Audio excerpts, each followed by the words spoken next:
Top quality और consistent performance के लिए सिर्फ सिल्वर पंप्स। टॉप क्वालिटी और कंसिस्टेंट परफॉर्मेंस के लिए सिर्फ सिल्वर पंप्स, नाम याद रखना।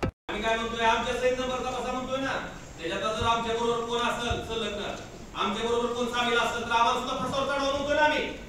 पण ज्याच्यात आम्ही काय स्वरूपी मागणी करतोय की ड्रगचा विषय आपल्या लेकराबाळासाठी चांगला नाही, फक्त खासदार म्हणून नाही, एका मुलाचा एका मुलीचा बाप म्हणून सुद्धा माझी जबाबदारी आहे की अशा विषयाला वेळीच पायदल बसलं पाहिजे. आता याच्यात राजकारण कुठं आलं? जी लोक ड्रग विक्री करत होती, ज्या लोकांनी ड्रगचं व्यसन केलं, ती लोक शाव झाली आणि जी त्याच्यावर बंद व्हावं म्हणून प्रामाणिक प्रयत्न करते ती चोर झाली का?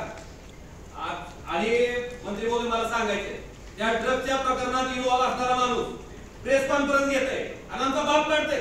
तर आमच्या बापानं दूध विकलं, काय दूध विकणं चूक आहे का? दूध विकणं काय? ड्रग्स तर नाही विकलं. कुणाला वाटलं आणि मला कमीपणा बी नाही, माझा बाप दूध विकत होता, काय कमीपणा मला त्याच्यात अभिमान आहे. लेकरं जगत होता, कुणासारखं ड्रग्स तर गावाला नव्हता ना कुणाला. हितपर्यंत त्यांची मजल गेली आणि त्या आरोपीला अटक होत नाही. काय प्रकारे नेमका राजकारण आम्ही करतोय? आज किती दिवस झाले एसपी साहेबांना दोनदा भेटलो, अजून आम्ही साहेब सामूहिक आंदोलन केलं नाही आणि आता तुम्ही सारखं राजकारण करतो. काय राजकारण केलं आम्हाला कळू तर द्या ना. या संदर्भात एसपी जे आहे तुम्ही माहिती द्या का अटक होत नाही त्या आरोपीला आणि त्यांचे क्वांटिटी तपासावे साहेब, कुठल्या नेत्याबरोबर त्यांचे संपर्क आहेत की या संदर्भात खरं तर हा निवडणुकीचा विषय होऊ शकत नाही. विषय मी मलाही कळतंय मंत्री महोदय, तरी सुद्धा हा विषय जिल्ह्याच्या दृष्टीनं अतिशय महत्वाचा आणि आजच्या तरुण पिढीला हाईमध्ये येण्याचा विषय असल्या कारणाने मी या विषयाला मला परवानगी दिली. परंतु तुम्ही माझंही ऐकून घ्या. जेव्हा पालकमंत्री झालो आणि तुळजाभवानीच्या दर्शनाला मी मंदिरात गेलो, मंदिरातून बाहेर आल्यानंतर मला काही पूजाऱ्यांनी तक्रार केली की ड्रग हा तुळजापूरला हा भयंकर लोकांसारखा पसरत चाललेला पालकमंत्री म्हणून त्यापूर्वी मी काही वृत्तपत्रांमध्ये आणि काही शाळेच्या माध्यमातून त्या बातम्या ऐकल्या होत्या.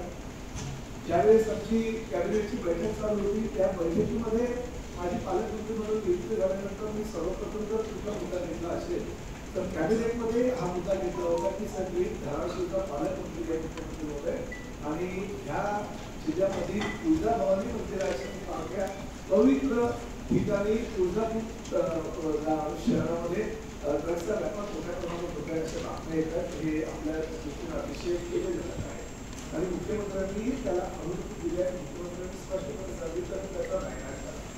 त्यानंतर मी जेव्हा तुळजापूरला आलो तेव्हा तुळजापूरला काही यंत्रणांचं दर्शन घेतल्यानंतर बाहेर आल्यानंतर पुजाऱ्यांनी मला परिस्थिती सांगितली आणि मी लगेच एसपीला सांगितलं की याच्यावर ताबडतोब कारवाई करा. कुणी असेल, कुणी बायका लाल असेल, कुठल्याही पक्षाचा असेल, भले तो माझ्या पक्षाचा असला तरी किती मोठा होता, त्याला नेस्तनाबूत करा, काढून टाका, अशा प्रकारच्या सूचना मी एसपीला दिल्या. त्यानंतर काही परत पुजारी माझ्याकडे आले की साहेब तुम्ही एसपीला सूचना दिल्या परंतु हे खालचे अधिकारी अशा पद्धतीने आपल्या तक्रार केली, पालकमंत्र्यांकडे का करतो म्हणून विचारत आहे. ताबडतोब त्याला मी तो अधिकारी जो होता त्याला छापलं आणि सांगितलं ड्रग्स मध्ये बिलकुल कॉम्प्रोमाइज करणार नाही.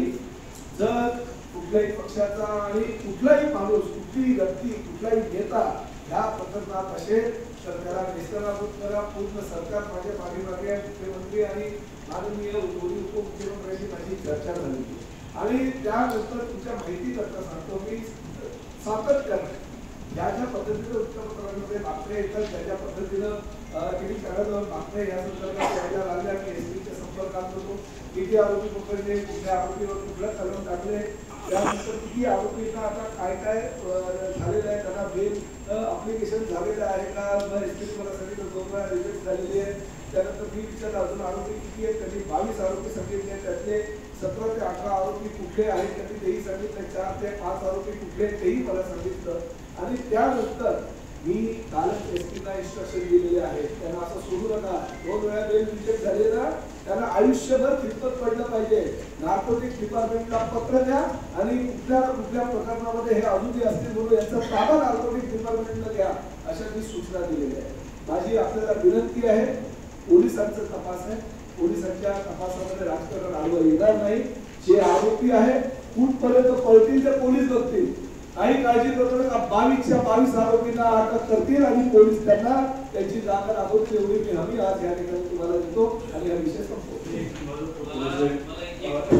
विषय असा आहे की